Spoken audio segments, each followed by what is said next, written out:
घुसा रहता है।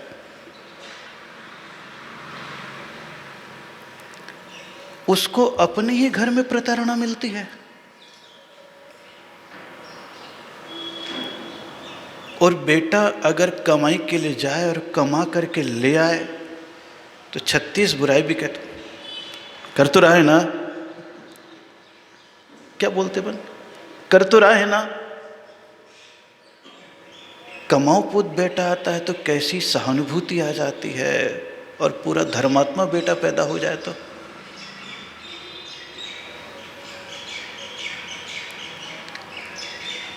सबसे बड़ी गलती यही हो गई है कि आज के जो भी नई पीढ़ी, क्या है इसके पहले की पीढ़ी आई है, उन्होंने भारतीय संस्कृति के शब्द को स्वीकार कर लिया कि बच्चे दो ही अच्छे। क्या स्वीकार लिया? बच्चे दो ही अच्छे। पहला बेटा हो जाए तो बड़ा सौभाग्यशाली, और बेटी हो जाए तो नमोस्तु महाराज, बस फैमिली पूरी हो जाए। मन को टटोलिए आप अपने मन को टटोलेंगे तो आपके भीतर लेफ्ट में प्रश्न है तो राइट में उत्तर है।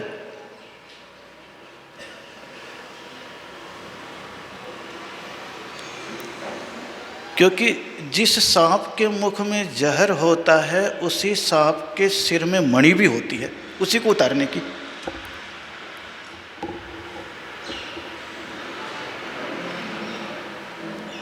जहर का प्रयोग अपनी सुरक्षा के लिए होता है, लेकिन मणि का प्रयोग उसी जहर को उतारने के लिए।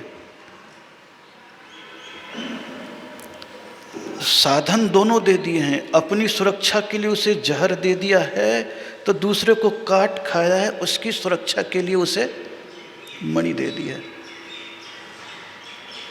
और जिसे काट खाया उसके भीतर कला है, तो सांप की मणि को निकाल करके जहर भी उतार देता है। बोले अपने भीतर कला है।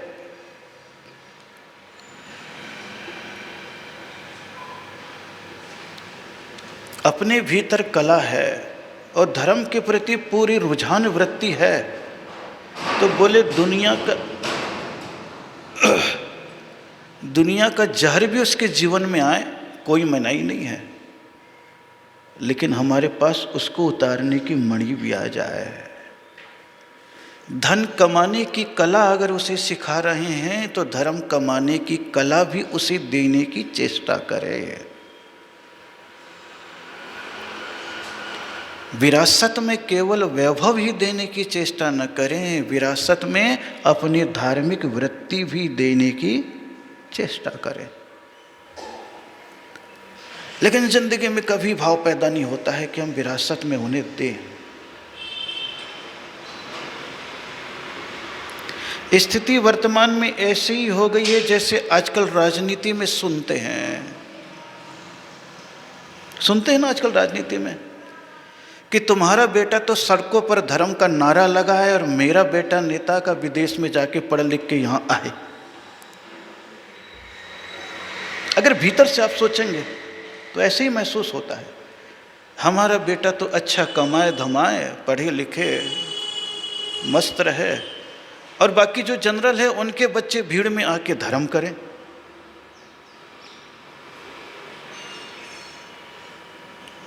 समस्या गंभीर भीतर है, समस्या बाहर नहीं है। अपने दिल पे हाथ रख करके पूछ ले एक बार,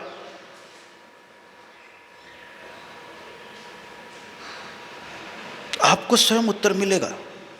धड़कनें बोलेगी, लेकिन क्या करें, हम धड़कनों को, दिल को नहीं सुनते हैं, दिमाग को सुनते हैं।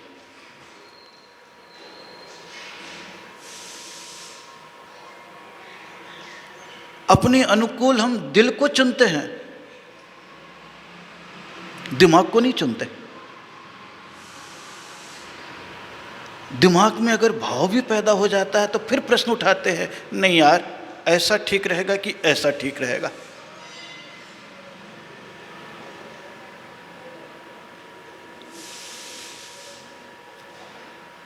इसीलिए युवा पीढ़ी की कमी कहाँ है? आज की युवा पीढ़ी पहले जैसे नहीं होगी कि रोज उसको बुलाओ, धोती दुपट्टा पहनाओ, पूजा कराओ, आहार चर्या कराओ।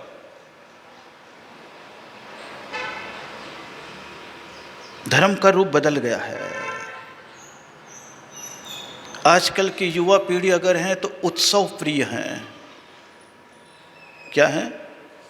उत्सव, फंक्शन रखो, आप देखो अभी तैयार हो जाएंगे। उनको धर्म भी चाहिए तो थोड़ा एंटरटेनमेंट भी चाहिए।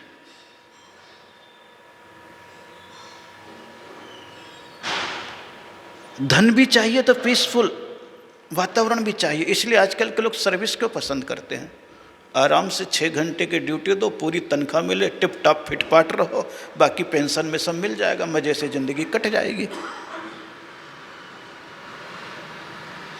लेकिन व्यापारी को आप देखोगे तो कोई भरोसा नहीं।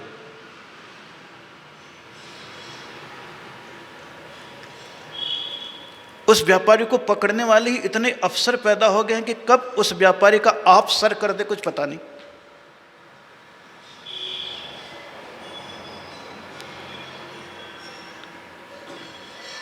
व्यापारी का टैलेंट कितना भी हो धन कमाने का, लेकिन उसके पीछे कहीं ना कहीं भय है। लेकिन उसके पीछे भय के रास्ते बहुत है निकलने के। तो आदमी क्या चाहेगा? हर्रा लगे न फटकरी रंग चोखा। आनंद से जीवन भी कट जाए और थोड़ा समय। इसीलिए आज देखते हैं तो धर्म के प्रति युवाओं का रुझान कम नजर आता है। लेकिन यूं आप देखेंगे तो सोशल लाइफ, सामाजिक लाइफ, थोड़ी बहुत सेवा, सामाजिकता, आपकी नई युवा पीढ़ी तुरंत तैयार हो जाएगी।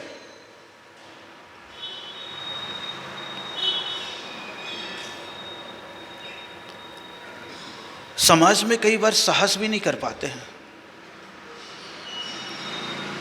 कि नई पीढ़ी थोड़ा बाहर से निकले और उनके जो आधिकारिक वृत्ति है, हर व्यक्ति के मन में मान सम्मान की भावना होती है।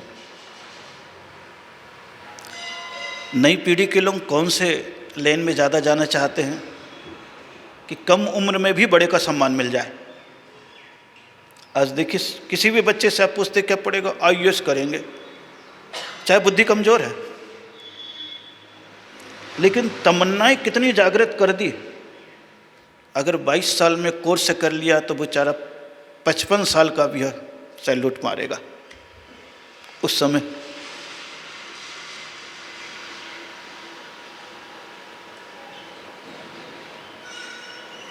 समाज में नई पीढ़ी को ऐसा सम्मान मिले, ऐसा काम करने में कितना पसीना आएगा। क्योंकि हमें स्वयं मालूम है उन्हीं अगर आगे कर देंगे तो हमें अनुभव है कि एक सामाजिक काम करने के लिए कितना दुनियादारी छोड़नी पड़ती है, कितनी जिम्मेदारी निभानी पड़ती है। सबको मालूम है, ये व्यवहारिक चीज़ है, ये बिल्कुल फैक्ट है, सच है। ये हम लोग खाली यूँ कह दे कि आजकल के बच्चे संस्कार विहीन हो गए हैं, माता पिता उसे संस्कार नहीं देते हैं, हम अगर अंगुली पकड़ा के एक मंदिर तक ले जाएंगे तो कल सम्मेद शिखर ले जाएगा, ये सब बातें फालतू हो गई है। ऐसे कौन से माता पिता हैं जो बचपन में बच्चे को मंदिर लाना नहीं चाहते? आप बताइए। 12 साल तक आपकी बात बच्चा मानने के लिए तैयार रहेगा। 13वें साल होते ही तेरा तेरा और मेरा मेरा का भाव पैदा हो जाएगा। अपने ही घर में बच्चों को देख लो, ख्याल करना। महावीर स्वामी कहते हैं जानवरों को तो डंडे से बस में किया जा सकता है, लेकिन बच्चे अपनी किस्मत से ही बस में होते हैं, डंडे से नहीं। मान के चलना, अगर आपकी किस्मत अच्छी है तो बच्चे आपके अनुकूल हैं, आज्ञाकारी हैं, आपके साथ साथ भी अवसर पर धर्म करके आपकी शान बढ़ा लेते हैं, समाज में भी इज्जत बना करके रखते हैं और व्यापार में भी आगे होते चले जाते हैं। ये मान करके चलिए। जानवर को डंडे से वश में कर सकते हैं, साकल से बांध करके अपने घर में रखा जा सकता है, लेकिन बच्चों को नहीं।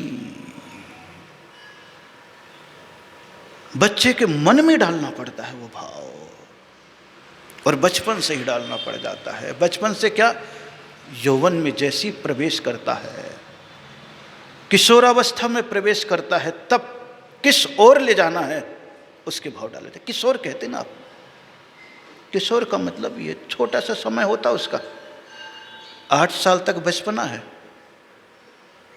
12 से लेकर के 16 साल के भीतर 15 साल तक किशोर अवस्था है। किशोर में उसे किस ओर ले जाना है इसका ध्यान रखना पड़ता है। और जो भाव किशोर अवस्था में पैदा हो गया, युवा अवस्था में अगर झलक गया, रुझान पारिवारिक है या मित्रता का है, ये गुण फिर देखा जाता है। मित्रता का गुण आता है तो कोई ना कोई बुरी आदत की एक झलक उसमें पड़ने लग जाती है, और पारिवारिकता की होती है तो ख्याल करना, जब तक बेटा आपका लिहाज कर रहा है तब तक समझ लो वो बिगड़ा नहीं है,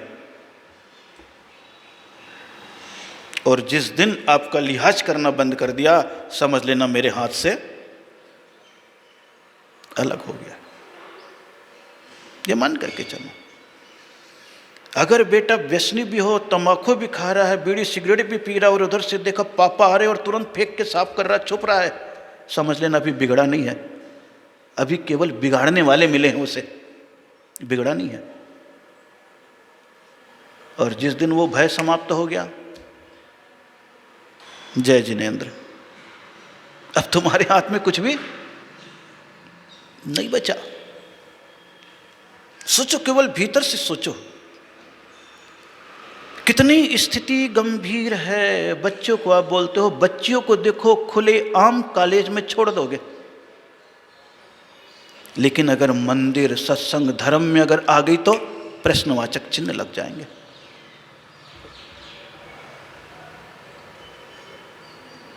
जबकि 1000 घटना मार्केट में घट रही है, स्कूल कॉलेजों में घट रही है, और एकाध कभी आपके मंदिर में, धर्म स्थान में घटती है, लेकिन एक घटना को बवंडर बना करके धर्म से दूर कर देते हैं, और 100 घटना में अपने आप को समझा देते हैं नहीं इसका फ्यूचर देखना है, ये सब तो होता ही। किसको देखना है आपको? इसको। हमारे माइंड में क्या चल रहा है? कोई दुनिया में ये माइंड गेम नहीं चलता है, धर्म में भी चलता है, सत्संग में भी चलता है, परमात्मा में भी चलता है। ऐसा छोटा मोटी चीज नहीं है, दुनिया बहुत बड़ी है।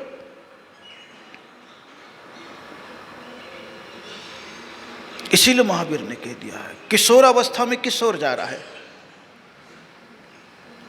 शास्त्रों में अच्छे अच्छे सूत्र बता दिए हैं।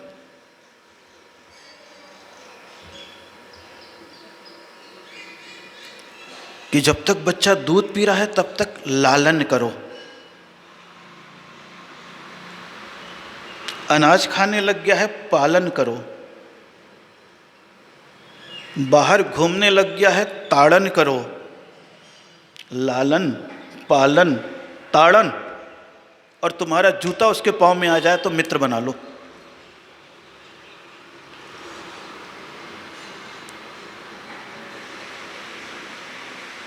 इतने सारे गुण बता दिए, 4, लालन, पालन, ताड़न और मित्रवत संजायते, उसे बनाओ। बच्चा दूध पी रहा है, पालने में कोई संकोच नहीं, उसका रुदन हो या गंदगी हो कोई टेंशन नहीं। जितना ज़्यादा लाड़ प्यार, अपनत्व, अपना सीना, अपना दूध, अपनी गोदी, अपना कंधा, अपना धर्म, अपनी अंगुली, बोले वो चीज शरीर से शरीर में जाएगी तो शरीर से आकर्षण बनेगा माता पिता का। आज माता पिता का वो आकर्षण कहाँ है? सब में आया आ गई है और नौकर आ गया है। पैसा बोलता है, आलसी हो गए हैं। सोचो आप, पहले मजाल कथाओं को देखेंगे तो एक बार पन्नाधाय का दूध राजा ने पी लिया तो कमजोर होकर के युद्ध के मैदान से भागा। बोले भाव क्यों आए? बोले छत्राणी का बेटा था लेकिन नौकरानी का दूध पी लिया तो उसके भीतर एक दुर्गुण पैदा हो गया। सुनोगे तो आपको पता लगेगा। कथाएं इतिहास की बोलते और वर्तमान की बोल रही है कि युद्ध के मैदान में भी पीठ दिखाने लगा। बोले क्यों? तो आप कह सकते हो महाराज इतने समय तक पिया उसका असर नहीं हुआ। बोले नहीं, जिंदगी भर तुम शरीर में तेल लगाओ, मलहम लगाओ, लेकिन एक बार भी जंग लगा हुआ लोहा शरीर में घुस गया, एंटी इंजेक्शन नहीं लगाया तो सेप्टिक आज नहीं तो 10 साल बाद पैदा होगा। एक बार का लगा हुआ 100 बार की दवाई काम नहीं कर रही है, क्योंकि बुरी चीज का विस्तार तीव्रता से होता है और अच्छी चीज का आवागमन बहुत धीमे से होता है। इसलिए कहाँ लगाए? युवा पीढ़ी तो सीढ़ी है, हम उन्हें बनाए तो मंदिर के दरवाजे पर लगाएं तो कहाँ लगा पाते हम। इसलिए युवा आज के बर्बाद नहीं है, बहुत अच्छे हैं, दिमागदार हैं, धन से भी संपन्न होना चाहते हैं, लेकिन पूजा पाठ करके धर्म तो नहीं करना चाहते हैं, लेकिन अवसर पर धर्म से बचना भी नहीं चाहते। क्योंकि हम लोग तो बहुत युवाओं के बीच में रहते हैं, उम्र ही युवाओं की थी, युवाओं के साथ ही संबंध रहा है, बिगड़े हुए नहीं हैं। दिल्ली जैसे कभी लोग बोलते बहुत आपको पुजारी मिलेंगे और पढ़े लिखे विदेश भी चले गए हैं तो आज भी अपने धर्म संस्कृति से जुड़े हुए हैं। लेकिन जो किशोरावस्था में भटका दिया, बाहर चले गए,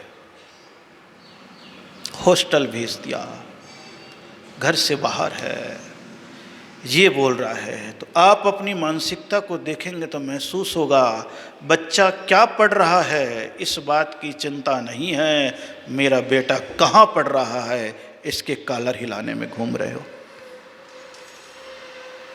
मन से पूछो आप, सारा उत्तर आपको मन देगा। मैं तो आपसे ही सुनता हूं और आपको ही बता रहा हूं, मैं कहीं से नहीं ला रहा हूं। लेकिन आप सोचिए क्या सोचते हो? बच्चा क्या पढ़ रहा है इसकी चिंता है? बोले कहां पढ़ रहा है। स्टेटस सिंबल बना करके आप पढ़ा रहे हैं तो उसके जीवन में भी वही अहंकार आ जाता है, वो विनम्रता, वो गुणवत्ता, वो धार्मिकता, वो सेवा भावना। बच्चों को छोड़ दो, बड़ों को ही नहीं आ पाता। कहाँ भाव पैदा होता है कि सत्संग है तो चलो धर्मोपदेश सुने। बोले घर में फुर्सत में है, 4 बार अखबार के पन्ने पलट लेंगे और 10 बार रिमोट से चैनल बदल लेंगे, लेकिन वो बुजुर्ग कहीं मंदिर में आकर के धोती दुपट्टा पहन करके पूजा करेंगे उस 3 घंटे में, 1 घंटे में? बिल्कुल नहीं। ऐसे होंगे यहाँ पर कितने सारे आपके, कितने बुजुर्ग होंगे 60 साल 65 साल के ऊपर के, शरीर स्वस्थ है, लेकिन क्या परमात्मा की भक्ति है? बिल्कुल नहीं। क्या मन में भाव पैदा होता है कि चलो अवसर मिल गया है, अपने घर में नहीं ले जा पाते तो धोती दुपट्टा पहन करके यहीं हम दंपत्ति के साथ चर्या कराएं? मानसिकता बदल गई है, युवाओं की बात अलग हो गई है। अब तो बड़े बुजुर्ग के मन में भी नहीं रहा है। धर्म का ज्ञान सबके पास है। कल ही बताया था ना आपको, 40 साल के ऊपर वाले ऐसा कोई भी व्यक्ति नहीं होगा जिसके पास धर्म की, धर्म क्रिया की जानकारी ना हो। ऐसा कोई है क्या? कोई भी नहीं है ऐसा जिसको जानकारी ना हो, लेकिन उसका ज्ञान नहीं है। समझ तो सबके पास है पर समझदारी नहीं है। और जहाँ समझ हो, समझदारी ना हो, तो जैसे आप युवाओं को गाली बकते, गाली से मतलब उपेक्षित रखते या सोचते, वैसे ही बड़े बुजुर्ग के बारे में सोचना पड़ेगा। कहाँ भाव, कहाँ उल्लास पैदा होता है? उल्लास ही पैदा नहीं होता है। और जब तक भीतर से उल्लास नहीं है तो धर्म की सारी चीजें बिल्कुल लाश का श्रृंगार है, उल्लास का नहीं है, मुर्दे का श्रृंगार। और मुर्दे का श्रृंगार किस काम का? किसी काम का है? बोले नहीं है। तो युवा पीढ़ी को तो आकर्षण पैदा करना पड़ता है। वो घोड़े के समान है, उनको दौड़ लगाना पड़ता है, और बड़े हाथी के समान है, मदमस्त है। हाथी का अपना सम्मान है, अपनी क्रिया है, अपनी मान्यता है, अपनी पूज्यता है, वो मदमस्त है। लेकिन घोड़ा मदमस्त नहीं है, घोड़ा तो मस्त है दौड़ लगाने में। युवा पीढ़ी दौड़ लगा के सारा काम करती है। एक बार धुन बस चढ़ जाए, ग्रुप बैठ जाए, सब देखो आप। तो बिखराव जो दिखता है हजारों की समाज होने के उपरांत भी, और यहाँ नहीं सब जगह होता है। लेकिन हाँ, जरा से पिंच कर जाए बात, जरा सी कान में बात बैठ जाए, दिल में बात पहुंच जाए, धीरे से अपने आप ही परिवर्तन आने लगता है। आजकल ऐसे कई धनिया पत्ती आ गई ना फसल के, जी साहब देख तो ऐसे झुंड बांध करके रखे रहेंगे, कैसा रहेगा? सूखा हुआ नजर आएगा। लेकिन उसे 5 मिनट के लिए पानी में डाल देते किसी एक केमिकल के और निकालते हैं तो ऐसा लगता है बिल्कुल ताजा है। तो ऐसे ही बच्चे भी हैं, सूखे हुए दिख रहे हैं, लेकिन एक उनकी अनुकूल भावनाओं का केमिकल में उसे डाल देवे, आप देखो वही हरे भरे नजर आएंगे। आप लोगों का तो कुछ पता ही नहीं लगेगा कि जवान ही जवान दिखेंगे। बड़े बुजुर्ग तो कहेंगे हे भगवान, हमें तो मौका ही नहीं मिल रहा। ऐसी भी स्थितियां हैं। जवान शब्द ही ऐसा है। कौन सा शब्द? जवान शब्द। जवान कितने भी उम्र का हो जाए कभी भी बूढ़ा नहीं होता है। आप देखोगे ना, मिलिट्री में पुलिस में जवान है, 60 साल का भी हो जाएगा तो आप उसे क्या कहोगे? 60 साल का भी हो जाएगा तो क्या कहोगे? जवान कहोगे, उसे बूढ़ा नहीं कहोगे, हैं? और महाराज कभी जवान नहीं होते। 25 साल के भी महाराज बनेंगे तो बोले बाबा जी आ गए क्या बोलोगे? हैं? तो महाराज कभी जवान नहीं होते और जवान कभी बूढ़ा नहीं होता। तो हमें तो बूढ़ा बना दिया है। जवान किसको होना है? घोड़ा, यानी दौड़ने की क्षमता हो, पैदा करना पड़ता है। लालन, खूब बच्चे को प्यार दो, जितना दे सकते हो, जितना अपनत्व। दूसरे को तो छूने भी मत दो।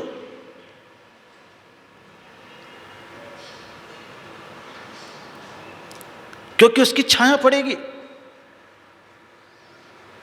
और पहले के बच्चे को छूने भी नहीं दे रहे थे।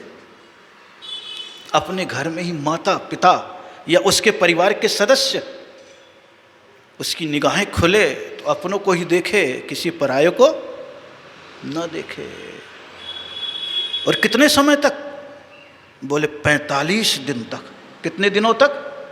45 दिन तक केवल अपने परिवार को देखे। और 45 दिन के बाद मंदिर में ला करके आंख खुलवा करके सबसे पहले भगवान को दिखाया जाता था कि बेटा अब तू जिनेंद्र भगवान को देख ले, ये तेरा परिवार है और ये तेरा धर्म है, इसके बीच में जो आए, लेकिन फर्स्ट और लास्ट को भूलना मत।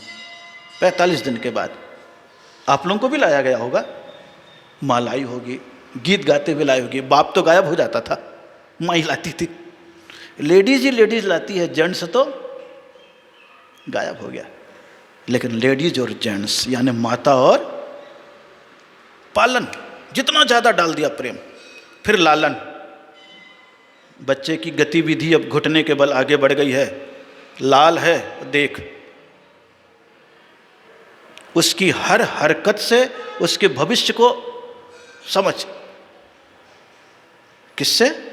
हरकत से। किसको समझ? भविष्य को समझ। इसलिए आपने देखा होगा पहले के बच्चे के उदाहरण आ जाते हैं कि बच्चा है खेल में बंदूक को, शस्त्र को पकड़ रहा है तो क्या होगा? पैसे की तरफ जा रहा है तो क्या होगा, खान पान में जा रहा है तो क्या होगा। उदाहरण सुनते हैं कि नहीं, आप सुनते हैं कि नहीं सुनते हैं कि बेटा भविष्य में क्या बनेगा, इसका परीक्षण करने के लिए एक स्थान पर रख दिया किताब, वहीं रख दिया शराब की बोतल, वहीं रख दिया पैसा, तीनों चीजें रख दी गई। और तीनों चीजें रख दी गई और देखा कि मेरा बेटा भविष्य में क्या बनेगा।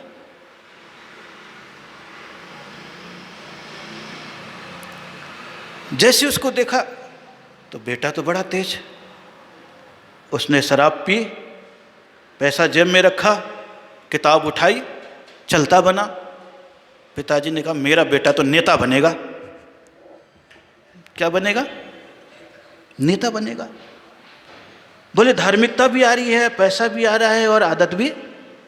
बोले अगर केवल शराब पीता समझ जाता व्यसनी बनेगा, किताब उठाता तो धर्मात्मा विद्वान बनेगा, पैसा उठाता तो बनिया बुद्धि का होता। ये तो तीनों की तीनों चीजें उसमें समाहित हो गई। ये उदाहरण जो दिए जाते हैं वो कहीं ना कहीं प्रेरित करते हैं और प्रेरणा देते हैं नई पीढ़ी को जागृत करने के लिए। लालन यानी उसको बिल्कुल निगरानी रखते हुए उसकी गतिविधि को देखना। फिर उसके उपरांत किशोरावस्था आती है तो पालन, लालन, पालन के बाद ताड़न। यानी अब 12 साल के बाद बच्चा कुछ भी गलती कर रहा तो डर मत लगा।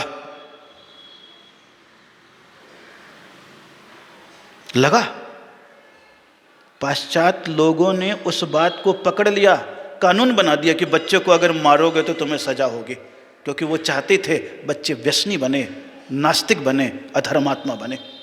भारतीय संस्कृति में मारने मना नहीं किया बच्चों को।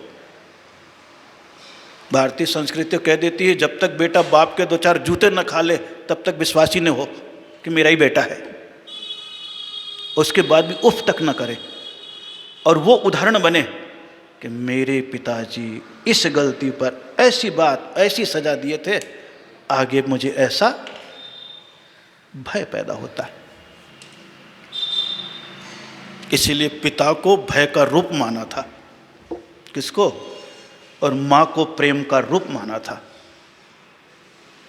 पिता को किसका रूप माना गया है, भय का, और माँ को प्रेम का।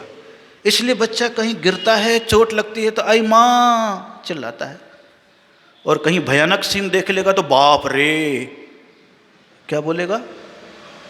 भयानकता जहाँ देखेगा किसको याद करेगा, क्योंकि पिता भय से मुक्त करने में कारण है और माँ सुरक्षा में कारण।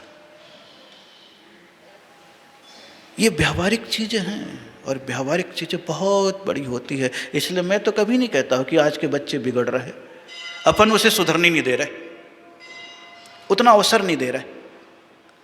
अपन ने पहले से सोच लिया कमाओ पूत बने, घर में 2 ही बच्चे, एक बेटा और एक बेटी, तो बोले बेटी तो विदा हो जाएगी और बेटे को क्या कर देना है।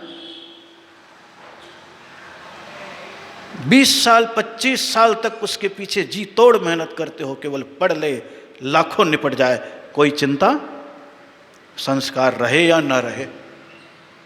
इतना जरूर आप चाहते हो कि मेरा बेटा व्यसनी न बने ताकि घर न उजड़ जाए, इतना तो चाहते हो आप, लेकिन उस रूप में सुधार नहीं चाहते हो जिस रूप में देखना चाहते हैं कि हमारे धर्म का अवसर आए तो युवा पीढ़ी कैसे आगे बढ़े, नई पोत कैसे आगे बढ़े, नई बहुएं कैसे धर्म के मार्ग पर चले, और बुजुर्ग लोग नियमतः धार्मिक कार्य कैसे करे।